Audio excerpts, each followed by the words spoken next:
খোলা প্রান্তরে এই অন্তরে আমি আছি, আমি আছি।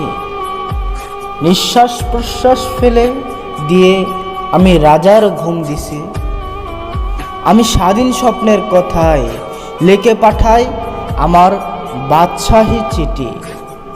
যে দলিলে কাঁপে বুক ধুক ধুক, পায়ের নিচে ফেটে যায় মাটি।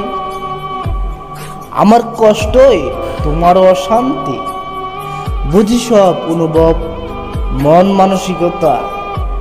আমি কবি সাইমন আলী মরদ, আল্লাহর সঙ্গে করি বন্ধনের রসিকতা। আমার শত্রু হতে চাইও না কেউ, নইলে বিপদ সংকেত বাড়বেই। আল্লাহর কসম, তোমার ক্ষতি হঠাৎ করে এক সময় হবে। আমি চাই না আমার প্রতিশোধ আল্লাহ কঠিন হয়ে নিয়ে নেক।